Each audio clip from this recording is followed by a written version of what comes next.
Hello everyone, and welcome back to Red Eagle Politics. Make sure you like this video down below and subscribe if you're new. And today we are going to be talking about the collapse of the old Republican coalition, namely the three states of Colorado, Virginia, and Georgia. Three states that Republicans routinely dominated in for decades with few exceptions, but now have faded away to swing states or even blue states. Now, it is true that Georgia may not truly be gone in terms of 2022 and 2024, but the way the state is headed is down a dark blue path. Even if Trump won the state of Georgia somehow in 2020, it would have been by the skin of his teeth, and it arguably would have been the last hurrah for Republicans at the national level in the state if it happened. Now, immigration and changes in educational demography are occurring at a rapid rate, making the state unrecognizable to what it used to be in regard to the political arena. The same thing applies to Virginia and Colorado as well, so in this documentary, I'm going to analyze why these states are trending away from Republicans, as well as why it may be best just to leave them behind in the ensuing election cycles. Now, first of all, it is important that we start off by analyzing some honorable mention states. I'm sure many people will ask about other states that have faded away for Republicans and are no longer considered to be red states, or at least solid red states. Many people will type in the comments below about how Nevada should be included. Nevada had previously voted for every Republican presidential winner from 1920 up until 2016, when the state narrowly voted for Hillary Clinton over Donald Trump. The state is no longer as much of a Republican stronghold as it used to be, this is true, but since 2008, the state has moved right every election cycle, and with many right-leaning transplants moving in from the Midwest and California, as well as favorable educational demography and potential Latino trends, it may actually become a red state once again. Also, the Reid machine's diminishing influence over the state party only will help make this happen. Many other people will inquire about Arizona, suggesting that the state's recent leftward turn is permanent and the state will become unwinnable for Republicans in future election cycles. The state undoubtedly is not the Republican stronghold it used to be, and the state is changing in terms of demography and growth. Still, nothing is really for certain, as the state has many Midwestern transplants who have been swing voters in the past, and Trump may not have been the best fit for the state, given the fact that it had a heavy Mormon population and loved John McCain so dearly. Marijuana finally being legalized in the state will likely not energize the left as much next cycle either. Either way, the state is likely to remain a swing state for the near future in my opinion, but only time will tell. Still, I think it is a bit premature to say the state will be gone for Republicans for good. The last state I am sure many of you guys will ask about is Texas, but the state hasn't even entered lean Republican territory yet, and I did a whole documentary about this in early July upon my arrival in the state, so if you want to hear about Texas, I suggest you guys go watch that. So without further ado, I think it's time to analyze the three formerly red states that have gone too far out of reach for the Republican Party: Colorado, Virginia, and yes, potentially even Georgia. Now, I think it's best that we start with the bluest state first and work our way down. That means we head over to the Mountain West and start with the once great state of Colorado. Colorado is known for its ample ski resorts, mountains, cattle ranches, and mining. Furthermore, the state's electorate is 80% white, and the largest minority by far are Latino voters. This may lead one to believe that the state would be a perfect one for Republicans to try and capitalize on, and it was a Republican stronghold for many years, but that only tells us half the story. Colorado entered the Union in 1876 and was a right-leaning yet very elastic state for much of American history. Between 1876 and 1960, the state voted Republican 13 times, Democrat 7 times, and third party once for independent populist James B. Weaver in 1892.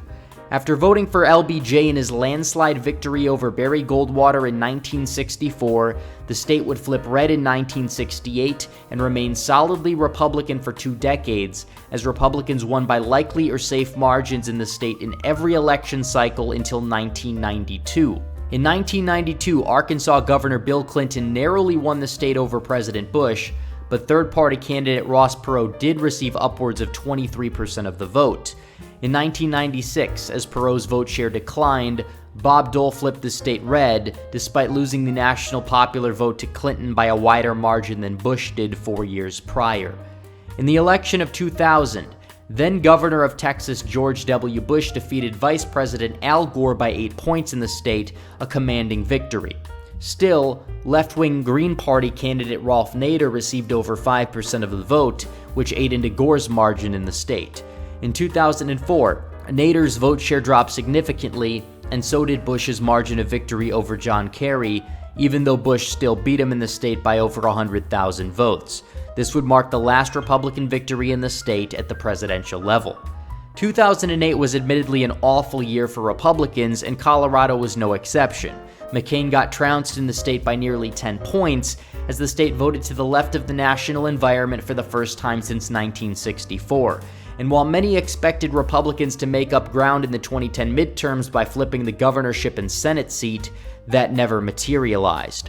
Obama won re-election in the state in 2012 by 5, although the state technically trended to the right from 2010. 2 years later, Republicans pulled off a miracle in the state as Cory Gardner narrowly flipped the Senate seat held by Mike Udall, although this was a very low turnout election and masked the true trends against Republicans in the state. Hillary Clinton won the state by close to 5 in 2016, although there was a strong third-party vote against Trump and Clinton, and these voters would seemingly break Democrat in 2020. Joe Biden won the state by 13.5 points over Donald Trump, doing extremely well in the Denver suburbs, as the state voted nearly 10 points to the left of the national environment. So why exactly have things taken a sharp left turn in the state over the past 20 years? Well, we could look at the issues of immigration, population growth, suburban and educational trends, and area distribution to attempt to find out. Let's start by analyzing the issue of immigration and ethnic demographic shift. Colorado went from being 11% Hispanic in 1990 to being 21% Hispanic in the most recent census. In 2004, whites were 86% of the electorate, and they were roughly 80% in 2020. Doing the math, Colorado should have gotten roughly 3 to 4% more Democrat at most due to this shift. Obviously, this has played some role in the state's leftward shift, but it is not enough to explain the recent rapid shift of 20 points to the left in just 16 years. According to the Edison 2020 exit polling, Republicans actually did better with non-white voters in the state than they did with white voters, which was far from the case in 2004 when Bush took the state. Yeah, the exit polls were very flawed, but given the precinct data, it is not entirely implausible that it was relatively close. Even in the Fox exit polls, which may have been more accurate, whites voted roughly the same in Colorado as they did in California. So if not immigration from Central America, could the problem be immigration from California and other liberal places in the country such as New York? Absolutely. The Denver metro area has grown vastly in the past 30 years, with the population doubling since 1990, and many recent arrivals being white liberals. The state's culture is largely driven by the stereotypical millennial hub of Denver, which helped the state be the first in the union to vote to legalize marijuana back in 2012. And just a couple years ago, the city of Denver even voted to decriminalize psychedelic mushrooms. This industry has undoubtedly led to a surge of people to the area that don't really lean right-wing, and if they do, they are libertarians who probably wouldn't vote for an actual conservative or populist anyways. And the GOP in the state is just downright awful and incompetent to the point where they haven't won an election in years, and unlike Florida, they have made no meaningful outreach to the new arrivals to court them into the Republican column. But still, honestly, I'm not so sure it would be effective given the state's culture and liberal arrivals who we really shouldn't be pandering to anyways. The white liberal shift is astounding. In 2004, Bush won whites by 15 in the state, Trump barely won them in 2016, and Biden likely won them by close to 10 in 2020. Even the white working class isn't nearly as solidly conservative as states such as Nevada and Arizona, and is actually more comparable to what we see in a place like Washington and Oregon. Still, Colorado has a large suburban college-educated white population, one that has trended left with the nation, and one that likely isn't going to come back, even if the bleeding is stopped. Colorado's rural areas don't really do Republicans any favors either. Yes, Trump made some gains in the old Spanish South among Hispanics, many of whom have lived in America for centuries. But the truth is that many of Colorado's rural and small towns are ski resort towns and/or areas that are concentrated around environmental conservation. The resort areas have moved away from Republicans in the past 20 years as the Democrats have become the party of the elites, undoubtedly. Fort Collins and Metro Denver contain nearly 2/3 of the state population, and places such as Colorado Springs that were formerly GOP strongholds have weakened in recent years due to Californian transplants. Denver also lacks the exurbs that even a place like Phoenix has, middle-class outer suburbs that usually lean more Republican than the rest of the metro area. Instead of Pinal County, a Republican stronghold home to nearly 500,000 people, you have Park County, the unironic setting of the TV show South Park, home to just 19,000 people. Fairplay, the county's largest city, and the inspiration for the city of South Park in the TV show, has only 800 people. Yes, it would be disingenuous if I ignored Douglas and Weld counties, both home to a combined 600,000 people and both relatively suburban, red-leaning counties. However, they are not nearly as right-leaning as they used to be a decade ago, and I wouldn't be shocked if Douglas flipped by 2028 or so. So there you have it. Colorado ain't what it used to be, and it's sad, but the state is essentially another Oregon, and it probably isn't coming back. Therefore, I would advise all Republicans in the region to abandon all efforts in the state outside of any congressional races and focus on retaking the nearby state of Arizona and possibly Nevada as well. That brings us to our next state here, or really our first and only Commonwealth on this list, Virginia. Virginia has long been regarded as a southern state, and much of the state does still have a southern feel to it. After all, most of the state is rural and fairly Republican. However, the DC area is truly the hand that carries the top of the state, and the Republican performance in the region truly has always been indicative of the statewide result. It would likely take too long to analyze every election in Virginia, given the fact that it was one of America's 13 colonies. Still, Virginia was one of the bluest states in the Union for so long, only voting Republican narrowly twice before the 1950s, once in Reconstruction for Grant, and once in 1928 for Herbert Hoover. One of the first states in the South to flip red, the state was fairly close in Truman's 1948 win, and finally went red in 1952 for Ike by a solid margin. With the exception of Johnson's 1964 blowout win, the state would not go blue again for nearly 60 years. Sure, there were some close calls, like 1976, and both of Clinton's wins, but the state significantly voted to the right of the country and was never truly considered in play for the Democrats. After Bill Clinton, aided by Ross Perot, came within 50,000 votes in the state of defeating Bob Dole, Democrat hopes in the state were increased. However, Vice President Al Gore from neighboring Tennessee lost the state by over 8 points 4 years later to George W. Bush, and Bush won the state by an even wider margin 4 years later.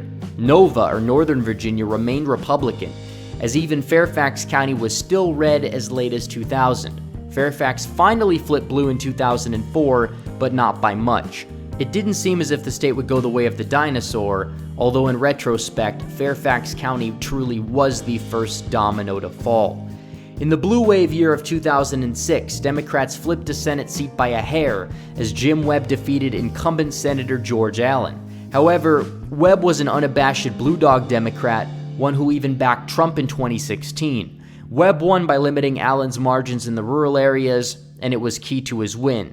Still, Nova flipped light blue. That really wasn't a major indicator that Virginia would be gone for good, at least at the time, even though Republicans lost half their Senate delegation in the state. The state would finally flip at the presidential level in 2008 during Barack Obama's decisive victory over John McCain, as the state would see over a 14-point swing to the left and also see Prince William and Loudoun counties flip for good. The open Senate seat would flip as well, giving Democrats the entire delegation. The state would elect a Republican governor by a landslide the following year, though he was a popular statewide official and the opposition was fairly weak. Romney lost the state by only 4 in 2012, but he failed to make any meaningful reversal in the suburbs, despite doing better in them nationwide than McCain. The state still trended to the left compared to the national environment. The governorship flipped in 2013, and the Senate seat stayed blue in 2014 despite Republicans having the energy factor. Although the governorship likely would have stayed red if the Libertarian candidate did not play spoiler, but as we know, Libertarians truly do ruin everything. In 2016, Trump lost the state by 5. Not really bad in retrospect considering how much the establishment ANOVA despises him. Trump ran up the margins in the rural part of the state, which offset further bleeding in the northern part of the state. Virginia Senator Tim Kaine on the ticket was also attributed to helping Hillary Clinton in many places such as Richmond, where he previously served as mayor. In 2017, the writing on the wall for Republicans really began to show, as Ed Gillespie, who almost won the Senate seat in 2014, lost convincingly to Ralph Northam in the state. Given what we know now about Northam's past, as well as the past of Lieutenant Governor nominee Justin Fairfax and Attorney General Mark Herring, it truly exposed the incompetency of the Virginia Republican Party to do any opposition research and to do their job. Republicans barely held on to the state legislature, which they would then lose in 2019 convincingly. 2018 was a tough year for Republicans. They lost 4 key congressional seats in the state, and they failed to win any of them back in 2020. Trump lost the state by exactly 10 points to Joe Biden, doing even worse in the Nova region, losing exurban Stafford County in the process. The state's future sure looks grim, almost as bad as Colorado's, and it is important to understand why. Again, it's imperative that we look at the issues of immigration, population growth, suburban and educational trends, and area distribution. Virginia always had a large black population, so whites never made up close to 90% of the population. However, the state has gone from roughly 75% non-Hispanic white to just 62% over the past couple decades, stemming from a massive surge in Latino and Asian immigration to the area. Much of this shift, however, is not entirely seen in the electorate, which has seen the white share only dip from 72 to 67%. Therefore, immigration has played a role, arguably accounting for 4 points in the shift, but it really isn't enough to explain the whole turn to the left. However, in future elections, as these groups turn out even more, it will likely prove to be yet another nail in the coffin. The truth is that Northern Virginia still loves Bush. Many of these individuals are bureaucrats and/or traffic in that particular elitist culture. As the Republican Party becomes the party that turns against the establishment, and the Democrats cement themselves as the neoliberal party that serves it, Democrats should continue to cruise to victory in the state. It would take like a Romney versus Sanders election to truly make it close again, and that's just not going to happen in any capacity.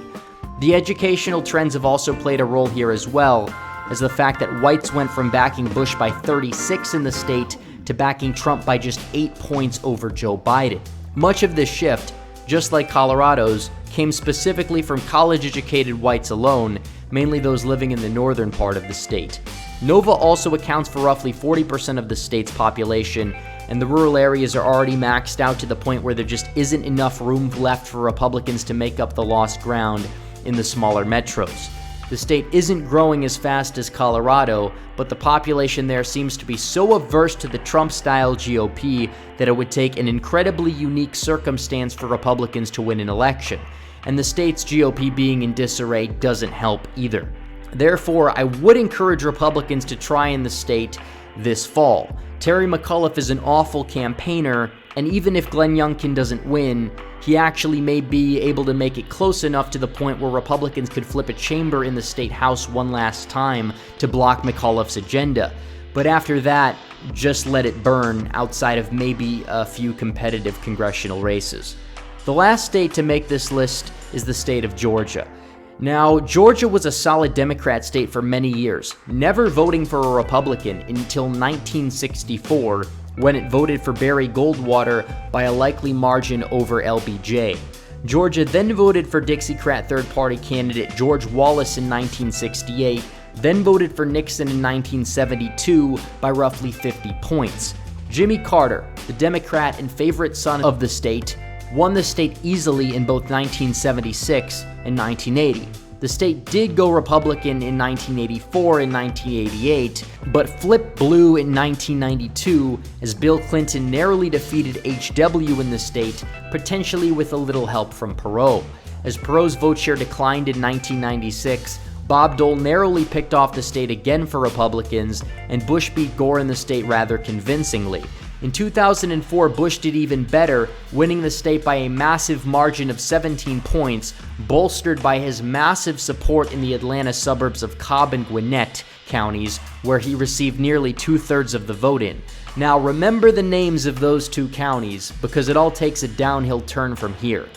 In 2008, John McCain lost massive ground in the state as black turnout spiked due to Obama's presence on the ticket. He still won the two aforementioned counties, but by nearly 10 points instead of 30. He won the state by just 5.2%, a massive decrease from 4 years prior. In 2012, Mitt Romney was able to do better enough in the rural areas and the suburbs to win the state by 8, but even then, he still lost ground in Gwinnett County, which continued to see massive population growth. In 2016, Hillary Clinton was actually tied in many polls leading up to the election in Georgia, although Trump's momentum allowed him to lead the aggregate in the final weeks. Trump won the state by roughly 5%, although he lost Cobb and Gwinnett counties, as well as the fact that he lost much more ground in the Atlanta metro as a whole.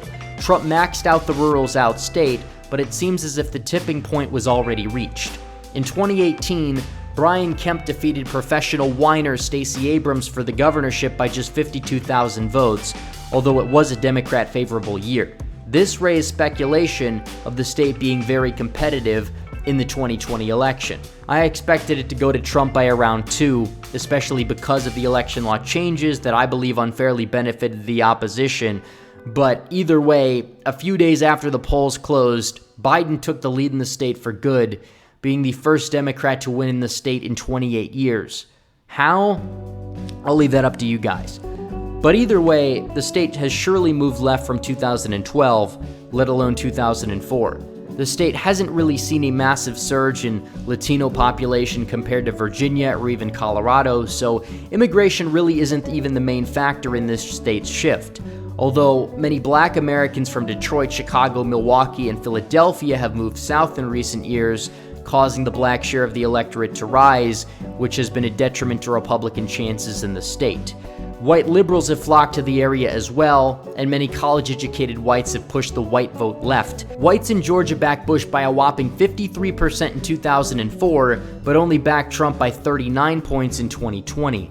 The black share of the electorate grew by 5% as well in this time frame. So, as I like to say, let's say my prediction of Trump plus 2 turned out to be right somehow in some reality. It doesn't seem like the state has a very bright future for Republicans.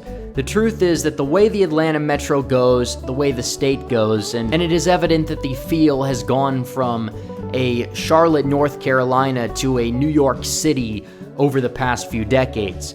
The Atlanta combined statistical area holds 70% of the state's population, which mirrors Chicago's effect on the state of Illinois, which also has a majority of red counties looking at a map, but a lot of the blue-leaning suburbs have kept the state blue. The good news, I guess, is that the more blacks and white liberals from the Midwest move to Atlanta, the better Republican prospects in the Rust Belt get, which will sort of bring us to our next documentary. But in terms of what the Republican approach to Georgia should be, ideally it should be to main rule it, which would split its electoral votes, and to redistrict the state to ensure that the state's electoral votes are roughly evenly split every election cycle. I did a video on this before, which I will leave a link to in the description. Also, I would suggest Republicans try in 2022, as they can keep the governorship and arguably retake the Senate seat. Maybe in 2024, if the Democratic nominee is Kamala Harris, DeSantis could make a run for it. Trump would arguably be pushing it, but if he does run a great campaign, the state shouldn't entirely be off the table. But after that, I would suggest Republicans ignore the state altogether, aside from maybe the occasional competitive congressional seat if it does exist. I'd rather have them focus their energy on the similar-sized Michigan, which has more potential to be a red 15 electoral votes every cycle if they play their cards right. The bottom line is, the Republican Party needs to get better at strategy, and not to waste time pandering to woke suburbanites that are going to be our downfall anyways. Take it from these 3 states. All 3 are different, but all 3 have a good deal in common. One metro area dominates the state. Mass immigration and demographic trends have shifted the state's left. White voters in the state that used to be solidly Republican have veered left off a cliff, and the fact that none of these states are coming back. I get asked so many questions about how we can win a blue state or how we can get back a formerly red state, but the answer is I just don't care enough to know how. It's a zero-sum game, and we need to focus on where we can win instead of focusing on what we are losing. Nostalgia is a powerful tool, I get it, but I would honestly rather have the Republican Party's leading strategists try to open up a Blockbuster or a Radio Shack instead of allocating resources to states that are no longer viable to win if they care about nostalgia so much, honestly. And that concludes this documentary. If you feel black-pilled or hopeless, don't worry. Politics is a game where you lose some and you win some, and I'm going to explain in my next documentary how we can build the new winning coalition. Trump gave us a blueprint, but now is the time to capitalize on it, and that brings us to the Midwest. So anyways guys, thank you all for watching. Please like for more videos like this, subscribe if you haven't yet, and hit the bell so you never miss another video. Follow me on social media, the links are all in the description below. As always guys, thanks for watching. Red Eagle, out.